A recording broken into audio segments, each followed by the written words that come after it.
Welcome back, guys, to another episode of the Health Mastery Show. I'm your host, as always, Adam McDonald, and in today's episode, I have on with me Jackson Peos for episode number 21. Jackson is currently a PhD researcher working at the University of Western Australia. He has multiple other qualifications. He's a registered sports nutritionist and has worked with hundreds of people in sports and also in physique competitions. He's also been a physique competitor himself. Today we talk all about refeeds and diet breaks. And if you are listening to this show, please do tag us both on social media, specifically on Instagram. You can get Jackson or tag Jackson with at Jackson Peos, P-E-O-S, and me, it's at AdamMac192. And I hope you enjoy this show, but without further ado, let's get into this episode with Jackson Peos. So Jackson, thank you so much for coming on today. Not a problem, man. Happy to be here. So for those who don't know who you are, please introduce yourself. Okay, so I am a PhD candidate in Western Australia in clinical and sports nutrition. In terms of my credentials, I have a double major degree in sports science and exercise and health, and I also have an honours degree in exercise physiology. I'm an accredited sports nutrition, and I do most of my work either running research studies out of the lab at University of Western Australia, or working as a remote sports nutritionist. And I've worked with a number of sort of physique athletes in the past and strength athletes, but now I'm starting to gravitate a little more towards the sports athletes. So the combat fighters, the boxers who need to make weight for their fights, football players, rugby players, rowers. They're sort of more of the demographic that I've been working with just recently. In terms of the research that I'm doing at UWA, I predominantly focus on intermittent dieting. So basically that encompasses things like refeeds and diet breaks. And I'm actually running the biggest weight loss study that's ever happened in Australia to date. All the data is completed. I'm actually just putting together the manuscript to get it published. And what we investigated was comparing a traditional dieting approach, which we call continuous energy restriction, which is just basically being in a calorie deficit for every day of the weight loss phase. And we compared that to intermittent energy restriction, where we gave the participants 1 week diet breaks, where we increased their calories up to maintenance. And that happened after every 3 weeks of dieting. And basically we matched the two groups after equal time dieting. And then we compared things like changes in fat mass, fat-free mass, metabolic rate, hormonal parameters, muscle performance. It's a huge study, and I can't wait to get that one published shortly. Yeah, that's very interesting, and I know that you mentioned that you have, or you work with athletes in sports specifically, but you work with JPS Health as well, right? And working with bodybuilders or physique athletes, and you've competed in physique sports yourself, or bodybuilding or men's physique, one of those, right? Yeah, absolutely. So I've done men's physique in both natural bodybuilding and with the IFBB. Nice.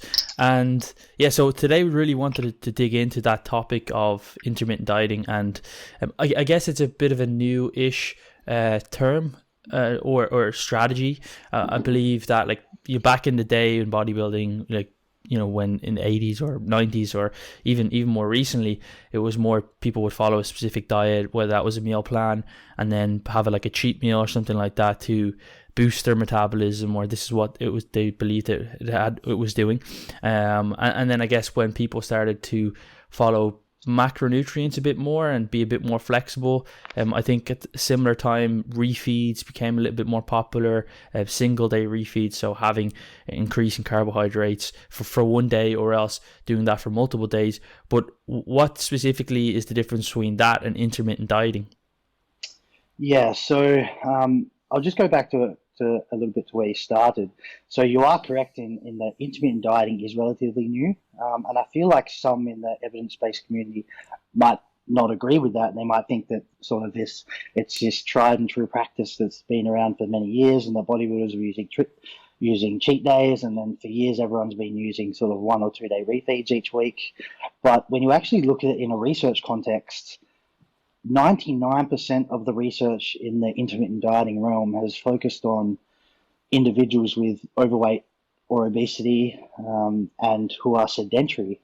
Now, what that often means is that the diets that they're fed are typically suboptimal for the demands of a physique athlete, for example, low in protein, high in fat, typically sort of not what we'd consider a physique conducive diet. We know they're not weight training, so that has implications for the balance of fat mass and fat-free mass that's lost during dieting. So we're fairly limited in making applications from the body of research that we have in intermittent dieting at the moment, despite everyone thinking that there's so much research behind it. Up until the last 12 months, there was actually no published studies on intermittent dieting, whether that be refeeds or diet breaks in any sort of athlete population. And it's only now that we've just had the double-day refeed study published by Bill Campbell's lab and my study with the diet break study, which will be published sometime this year. They're sort of the first two studies that have even looked at this practice in weight training athletes. So yes, it has been around for some time, but there's very little research support for it in the context of athletes. Now, going on to your next point in sort of what's the difference between intermittent dieting being used today versus sort of your binge day bodybuilder, sort of ice cream sundae and 3 cheeseburgers once a week during contest prep. So by definition, intermittent dieting involves a cycling between energy restriction, so a calorie deficit, and energy balance. Now, energy balance just means eating enough to maintain your body weight.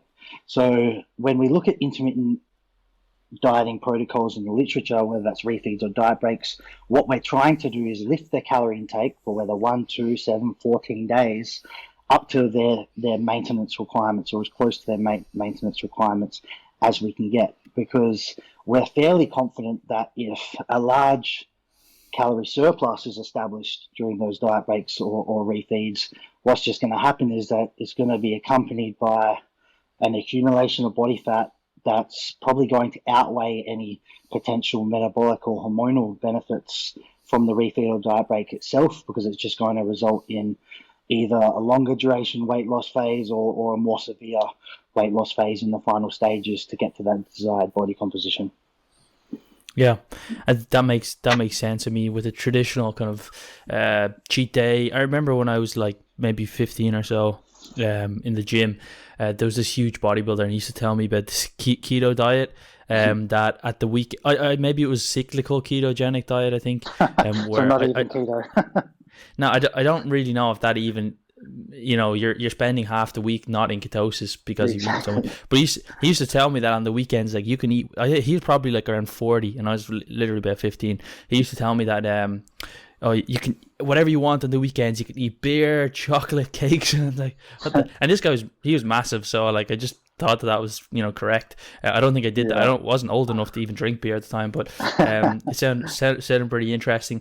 But yeah, so I guess the idea behind at least having some form of surplus of calories to offset or to negate some of the effects of dieting still does make sense. So what do we actually see from continuous energy restriction or just from a purely from a dieting perspective, especially when people are dieting for longer, getting leaner? What are some of the adaptations that we do see that are potentially negative for those who want to maintain maximum muscle?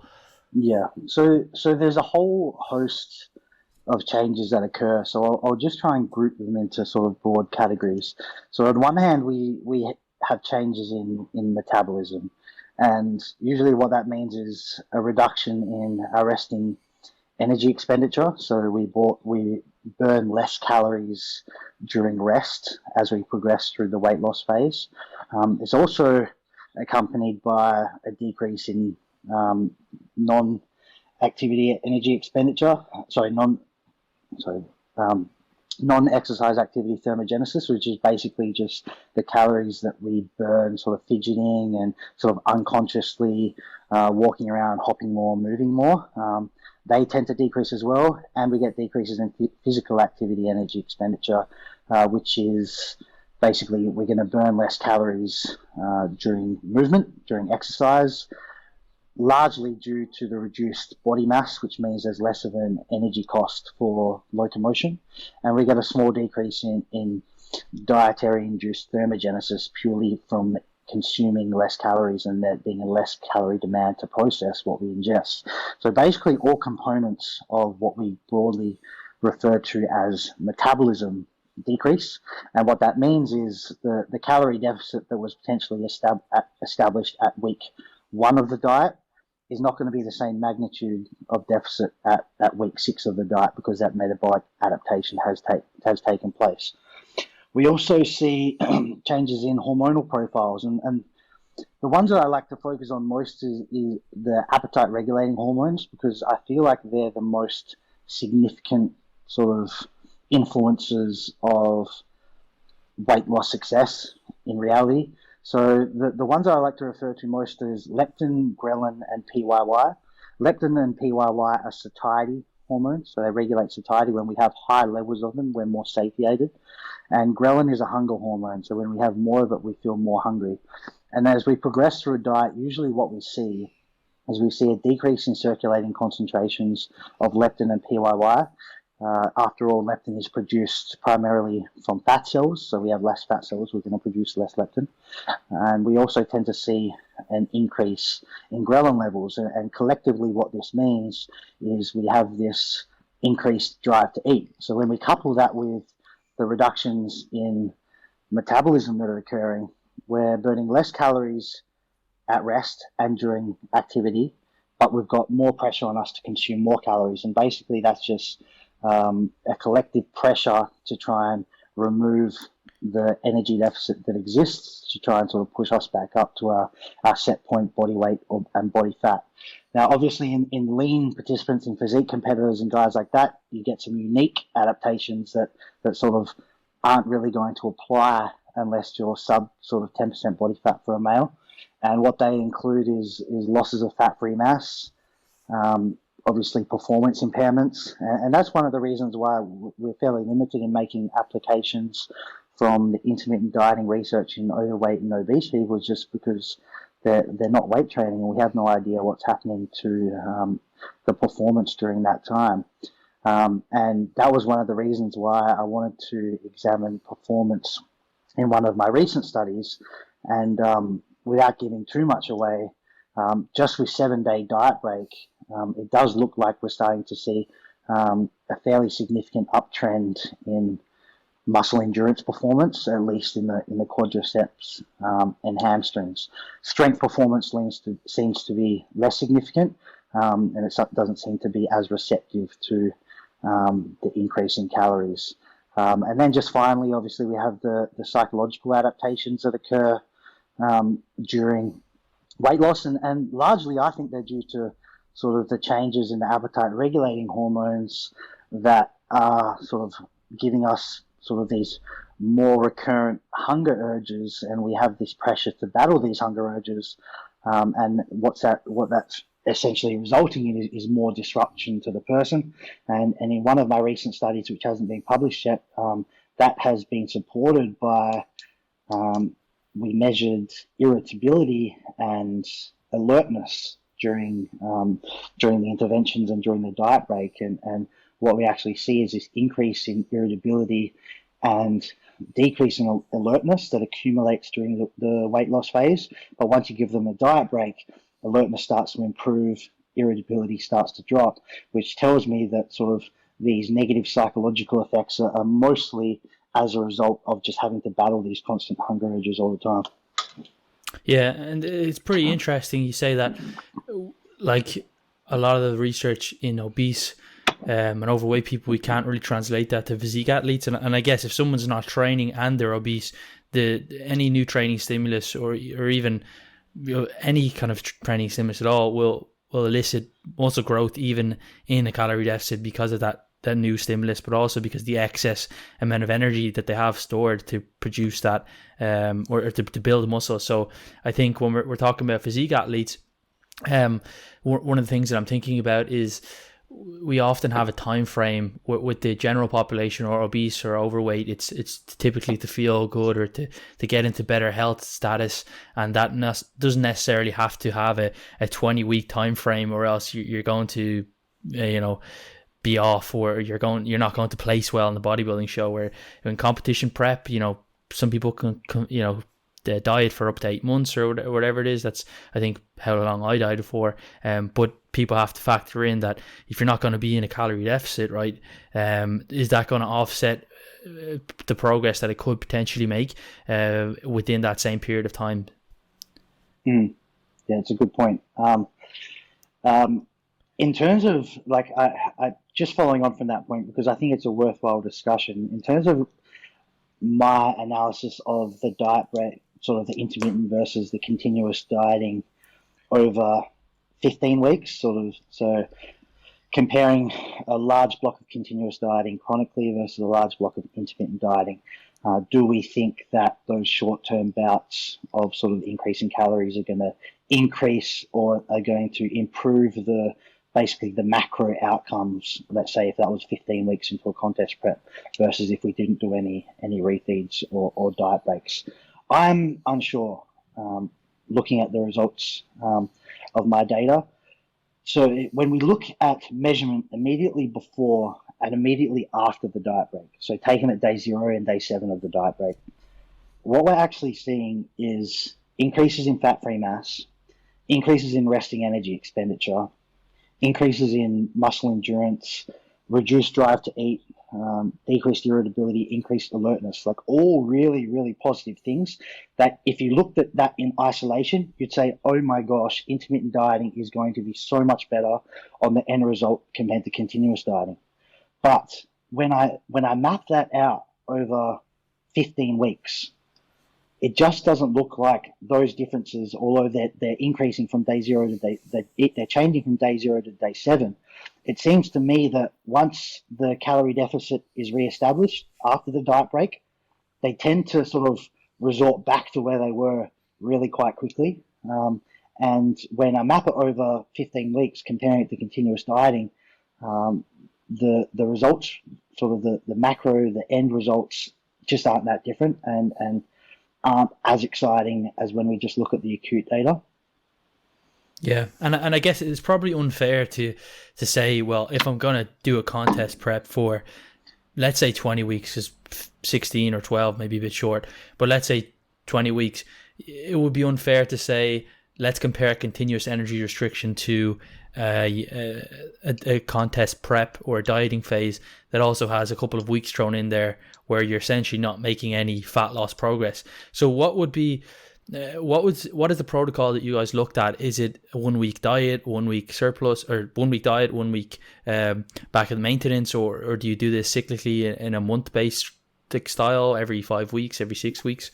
Yep. So we did.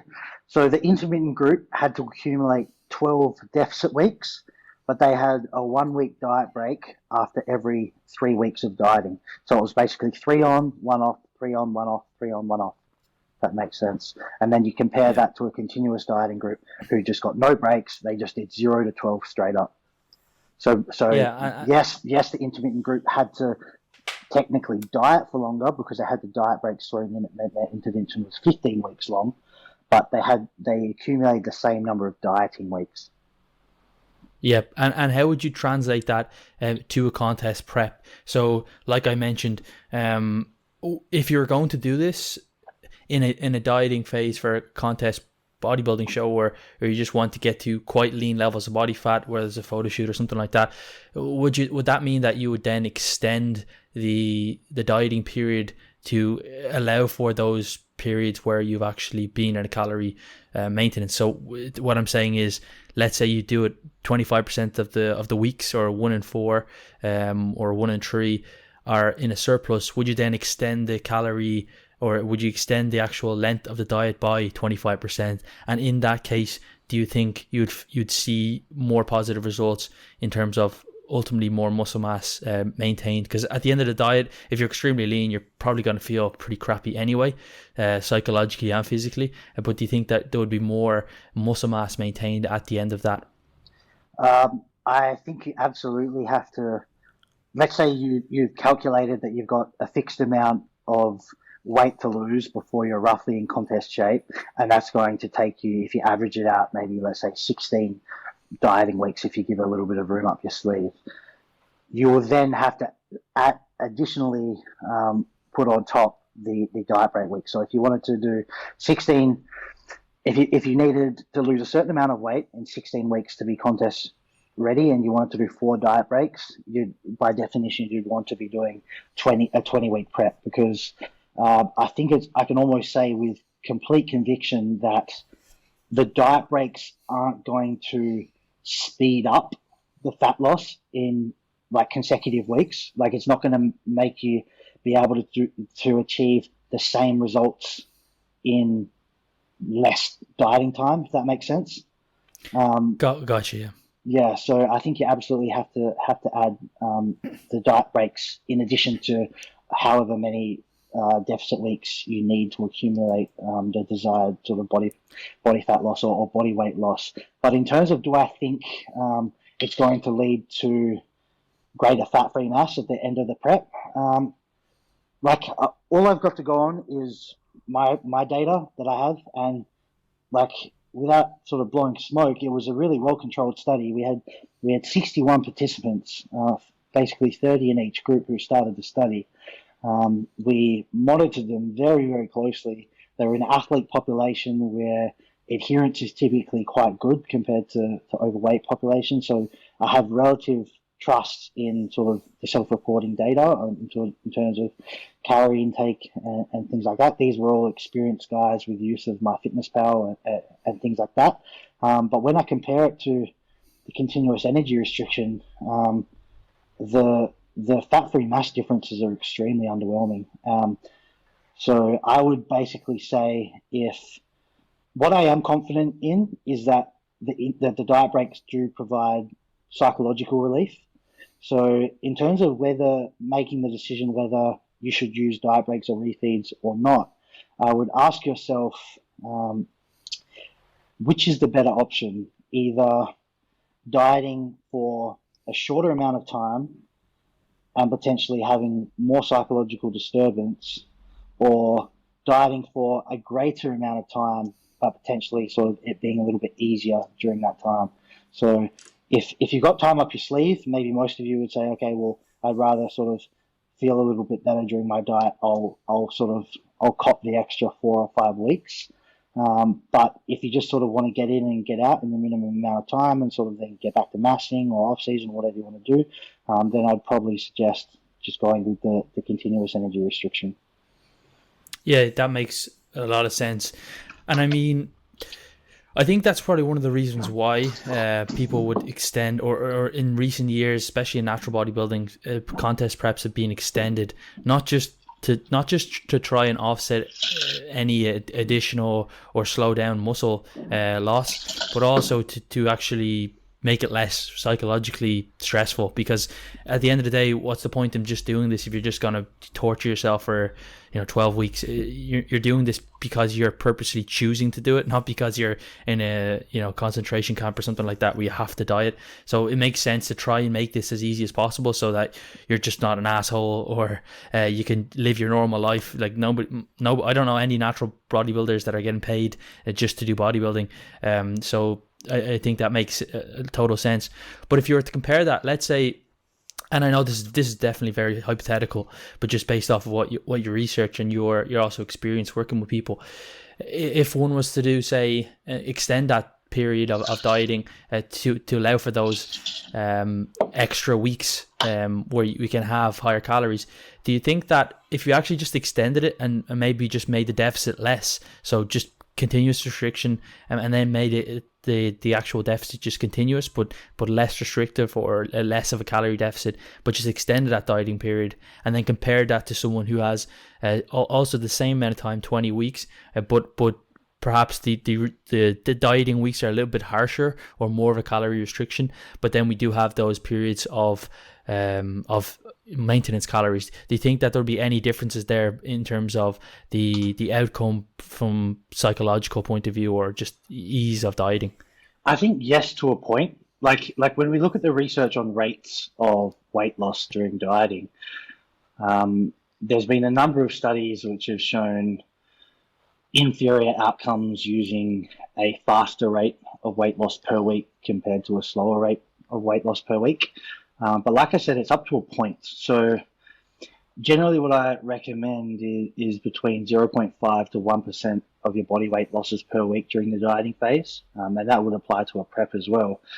You go a little bit faster at the start, so closer to that 1% of your body weight per week at the start, because you've got that protective effect of body fat at that point, where you're just not really at any risk of sort of significant hormonal alterations or losses of fat-free mass. And then as you sort of accumulate the body fat losses, you start slowing down your week-to-week target of weekly weight loss.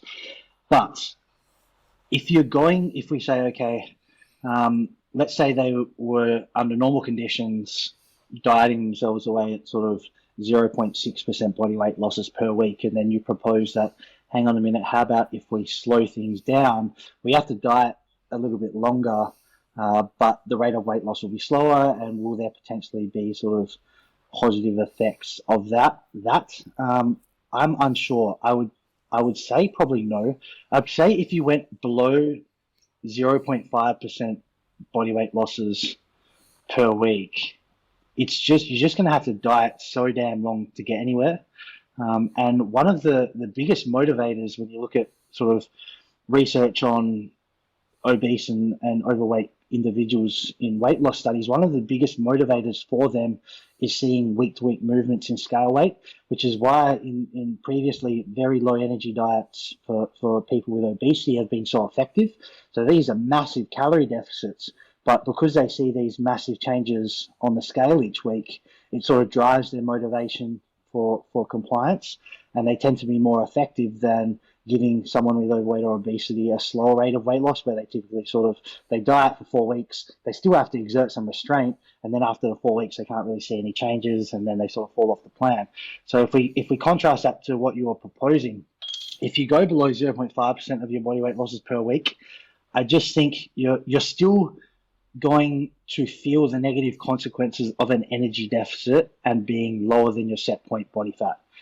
And I'm fearful of the negative result of that is that you're just going to be spending a longer amount of time feeling shitty, albeit sort of with a reduced calorie deficit than what you were on before. I think potentially, and it's probably going to vary on an individual basis based on preference, but I think in that scenario, it might be better just to sort of stay where you were at that 0.6%, as long as you're sort of at a reasonable rate of weight loss per week already. Just stick with that, and then sort of save yourself 2 or 3 weeks of having to sort of spend your time feeling a bit shitty with a lean body comp. Yeah, and I think it's actually kind of difficult to separate the negative effects of a calorie deficit or being at low body fat when you're dieting, because they come part and parcel, they come together. So it's hard to say, well, it's because I'm low body fat, because you're also in a calorie deficit. So that does make sense.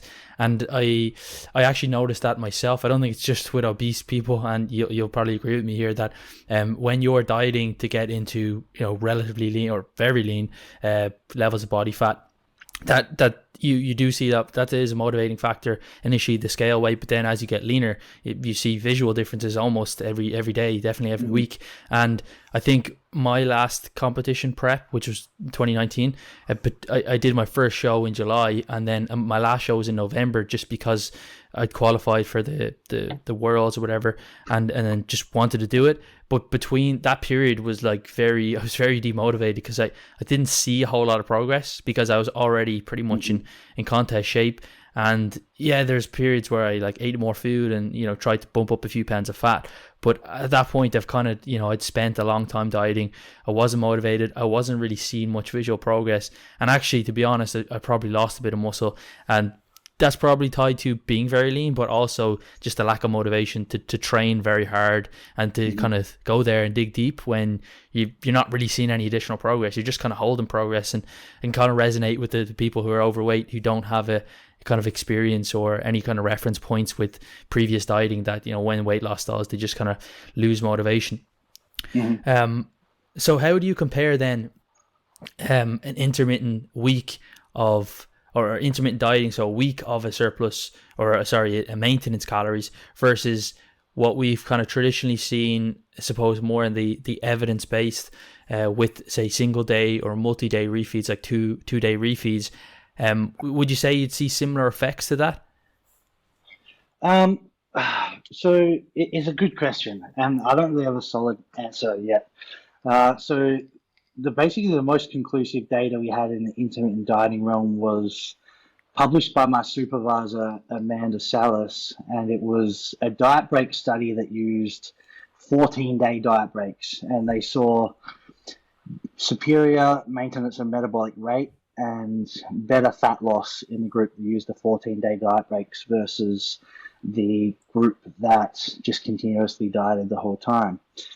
We didn't at that point in time have any research sort of showing positive outcomes using single or double day refeeds, despite the prevalent use in sort of the athletic community. So when I was designing my study, I sort of had to go on the research that we have at hand and not sort of speculate so much based on what's being used. And I thought I was going to if I was going to set out to design a study which hopefully would have a significant finding, it would be in my best interest to go with a protocol that was more similar to the existing research versus a protocol that was very dissimilar to the existing research and then potentially have no significant effects.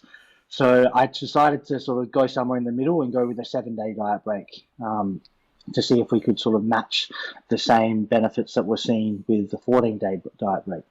Now, since then, we've had Bill Campbell's lab come out and publish the double-day refeed study, and as far as I'm aware, that's the only study that's looked at either single or double-day refeeds to date. Now, they concluded that double-day refeeds retain more fat-free mass, dry fat-free mass, and metabolic rate compared to continuous dieting. I actually have some issues with this study because when I interpret the data that they've provided, I don't arrive at the same conclusions that have been made in the paper. There's one group by time interaction that's significant, and that is for dry fat-free mass, and there's no significant group time interactions for fat-free mass or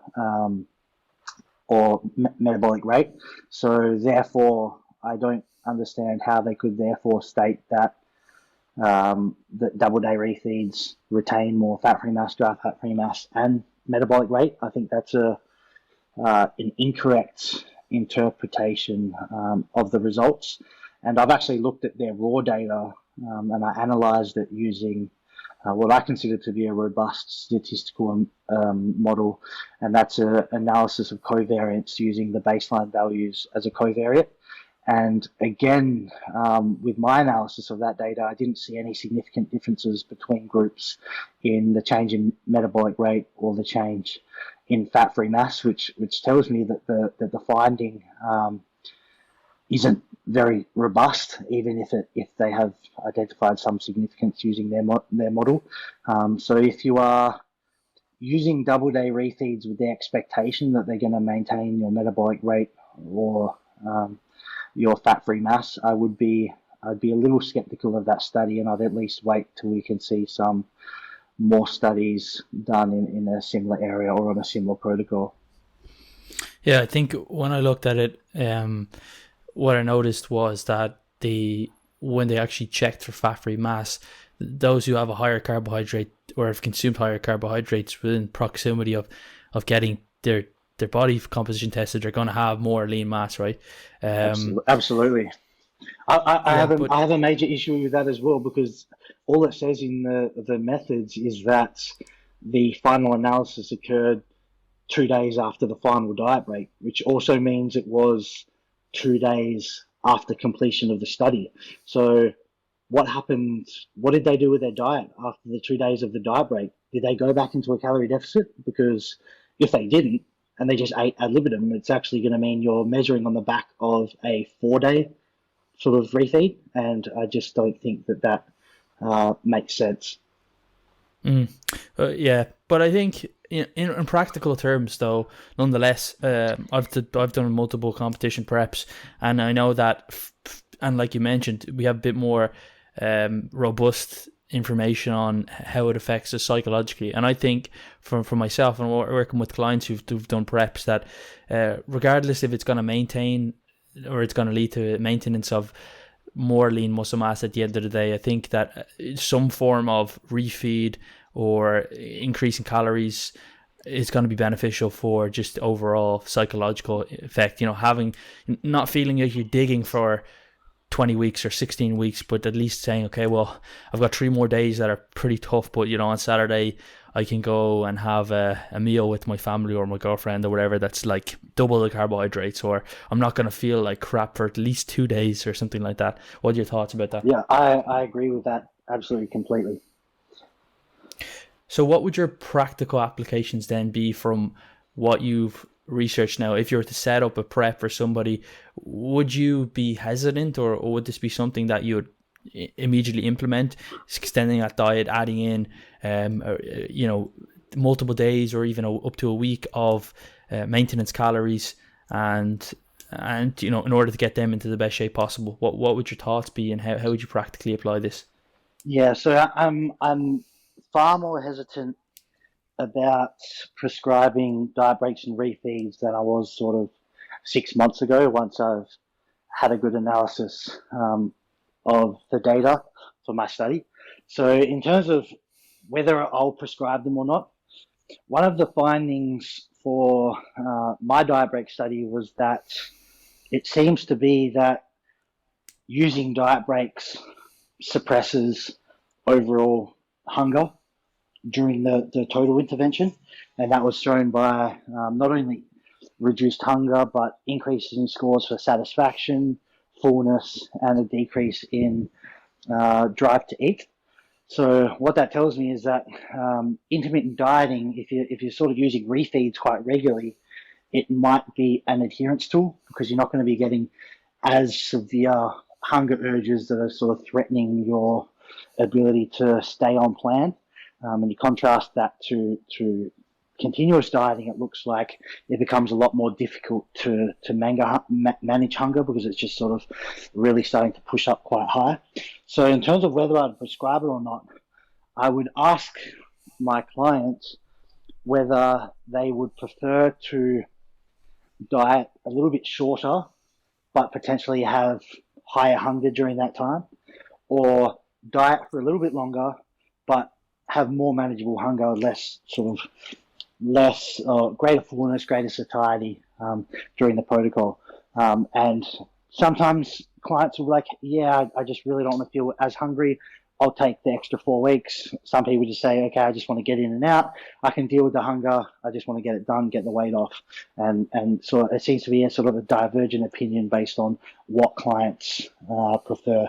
In terms of whether I prefer refeeds or diet breaks, I'm going to say diet breaks, just because I haven't seen any data yet to suggest that refeeds have, although it seems completely rational, I haven't seen any research yet to say that single or double day refeeds improve any sort of psychological markers or scores for hunger or fullness or anything like that, whereas I have seen those positive indicators I discussed before, like alertness, irritability, hunger, satisfaction.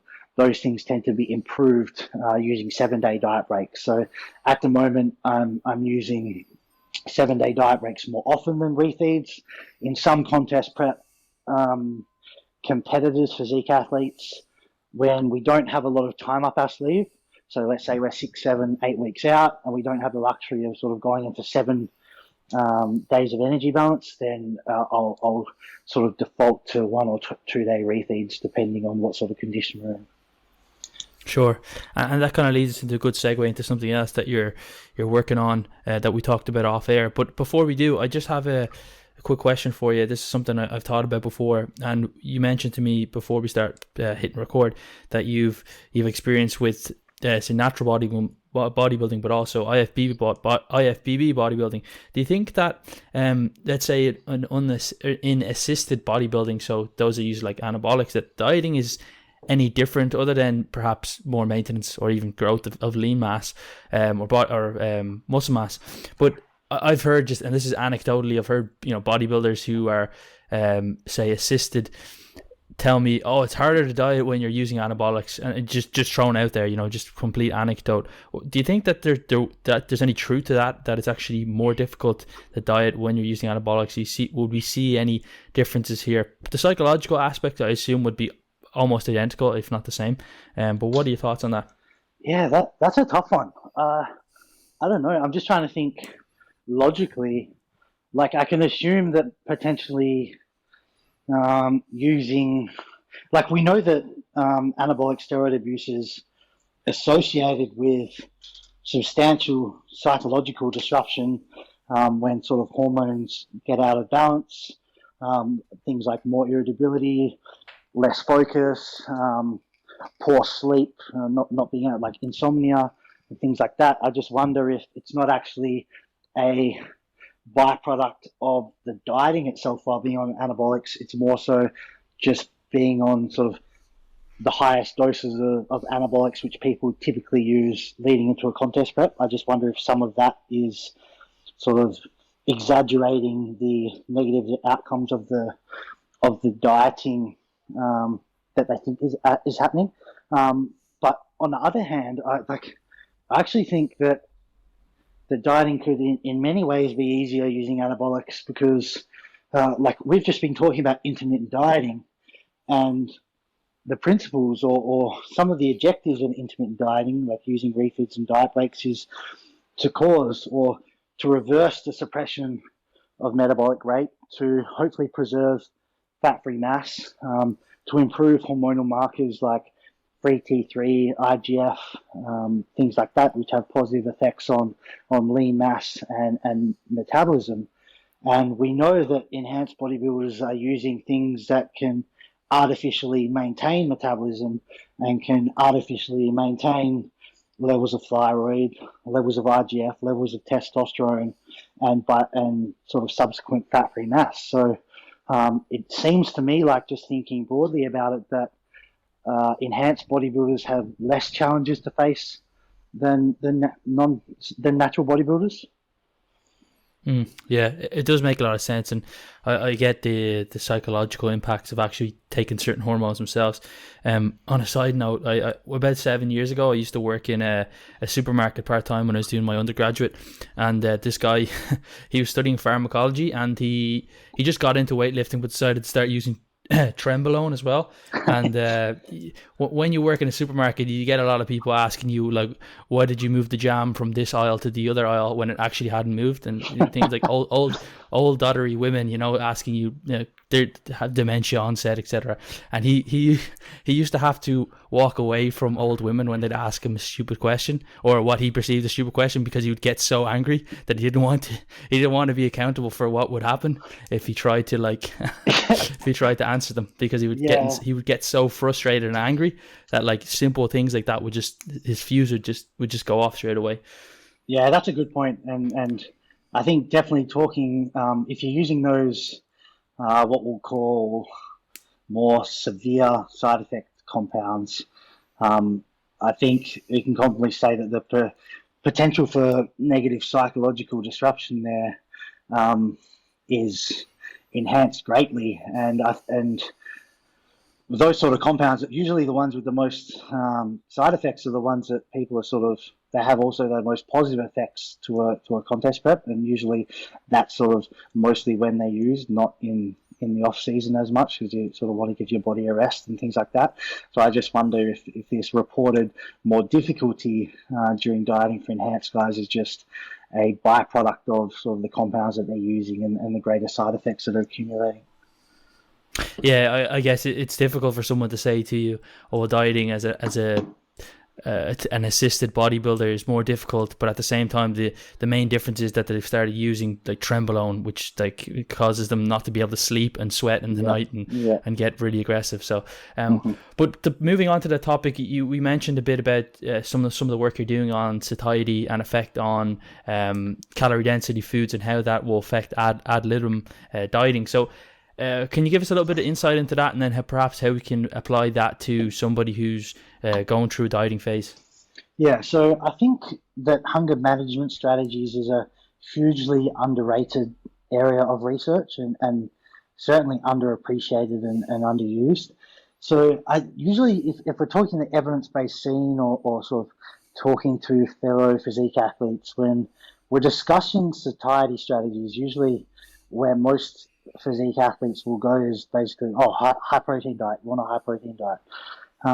But during my last sort of analysis of the satiety research over the last 12 months, it's actually quite clear that a high protein diet is just nowhere near as satiating as a low energy dense diet. So low energy dense diet basically means foods that have a large food weight for a small amount of calories. So things like broccoli, egg whites, rock melon, things of that nature, where you can sort of get a large amount of volume with a small amount of calories.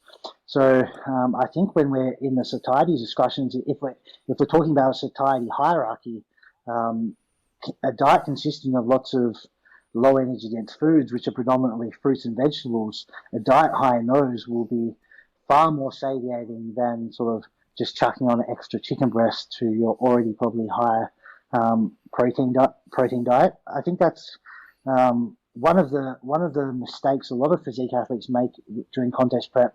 If they're managing their own diet and hunger is high, they might already be on sort of 2 grams of protein per kilo. Hunger's high because they're in a deficit and body fat's low, and they think, how can I make this diet a little bit easier?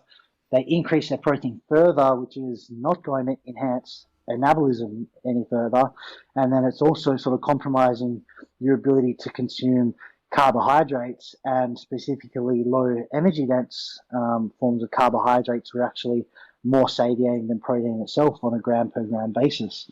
So I think when trying to manage hunger, there should be more emphasis placed on increasing fruits and vegetables in the diet and other low energy dense foods, as opposed to increasing protein.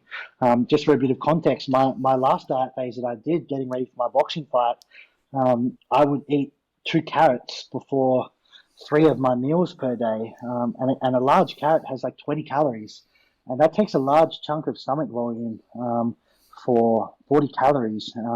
And I just anecdotally, I've noticed substantial increases in satiety on a per meal basis. Other satiety strategies that I think are extremely important and sometimes forgotten is liquids versus solid foods. Like I know most physique competitors, specifically the ones that are sort of just getting into the game for the sort of in their first couple of years or their first few shows, they'll still use protein shakes during their contest prep. And the research is extremely clear that liquids are far less satiating than solids, even if calories are matched. There's actually a really cool study which tested the effects of satiety on eating a whole chicken breast versus drinking the chicken breast blended with water. Now, you would think, okay, with the extra water, that's going to increase stomach volume, so surely that would mean that the drinking the blended chicken breast would be more satiating. It was actually the opposite, and eating sort of the chicken breast was more satiating. So it appears that there was some sort of what I think is increased exposure to the oral cavity as you're chewing, but there seems to be some sort of signal between chewing and mechanically ingesting the foods that sort of has a downstream effect on sort of the brain signaling and the satiety response that ensues. So if hunger's high, I certainly wouldn't be allocating calories towards liquids. Another really good one is, and this is certainly underrated, is the viscosity of foods. So basically how thick or how liquidy foods are. And just for one study, for example, they took a pudding and they thickened it. So I don't know how they did it, but they basically added air and whipped it, and it increased the volume of the pudding, and it was thicker. And they gave it to the participants, and all participants reported greater satiety when they had the more thickened version. And that's been replicated in other studies, which used thickened milkshakes and thickened yogurts and things like that. So I've trialed things like yogurts before. That I think they're a fantastic satiety food because they're highly viscous, quite thick, and they tend to have an extremely good satiety response. And obviously, tying on from the energy dense sort of argument, if hunger's high, you just don't want to be having a high fat intake. On a per gram basis, fat is far less satiating than carbohydrates or protein. And I think that this is a misconception because people report lower hunger on the ketogenic diet, but that's actually a byproduct of no carbohydrates resulting in ketone production, and the ketones are the things that are suppressing the appetite. So that people are then assuming that dietary fats are effective for suppressing appetite, but that only occurs if you're in ketosis, not if you're having a decent amount of carbohydrates in the diet. So if you're trying to manage hunger, dietary fat should be very low, so don't be sort of adding avocado to your meals and adding unnecessary olive oil, assuming you're in a dieting phase and hunger is becoming a challenge. You want to be keeping fats quite low. I wouldn't be going over 20% of your total calories or half a gram per kilo of your body weight. Now, in terms of where I'm going with that research, I've got a couple of honours students who I'm supervising in sort of once the coronavirus settles down and we can go back into the lab. We're going to be testing sort of the effects of different composition breakfasts on the satiety response that occurs afterwards.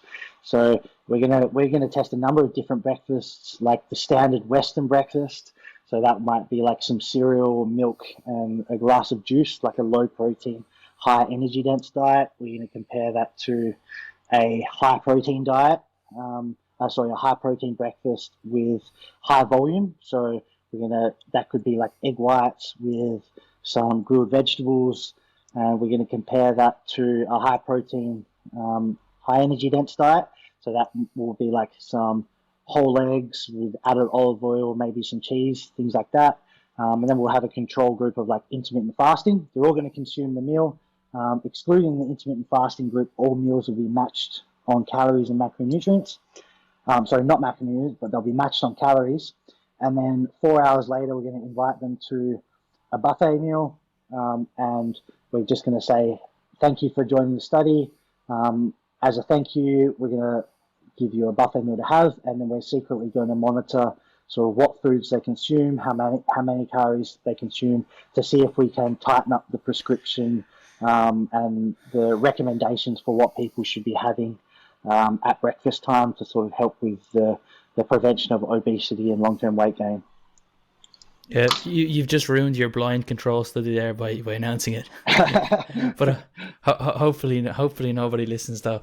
But it is interesting that what you've said about the intake of say higher or lower calorie dense foods like fruits and vegetables, and that's what people who perhaps don't necessarily understand nutrition that much think that they just associate fruits and vegetables with weight loss.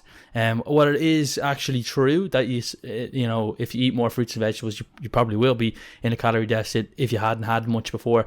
It's not necessarily because of the actual food groups themselves, but the properties that are contained within those groups. So low calorie density, because I remember towards the end of my prep, and I you know, almost puke in my mouth when I think of it now, but I used to make protein fluff with like it was basically frozen strawberries, whey protein, or casein protein, some quark, and then also ice and xanthan gum, and just like put it in an electric whisk and just leave it for like 10 minutes, and it would be literally about 2 kilos of less than 200 calories, and a lot of food, and like that, quote unquote, isn't necessarily healthy, because there's, like, what people would think, there's artificial sweeteners. Not that I have any issue with them, but it's not fruits and vegetables. So it's just it's interesting that, or I guess people just think that fruits and vegetables equal weight loss, but it's more so seeking out foods that have those properties of low calorie density, high viscosity, which isn't necessarily always fruits and vegetables. That doesn't mean I'm trying to tell people not to eat them, but it's just that there's other ways to get there, and you become a lot more creative when you actually are faced with those problems at the end of, like, a contest prep. Absolutely. So Jackson, thank you so much for coming on. Where can people find more about you? Yeah, the best place to get me is on Instagram, just at Jackson Peos. So anything I'm doing with regards to training, research, client stuff, that'll all be pumped through my Instagram.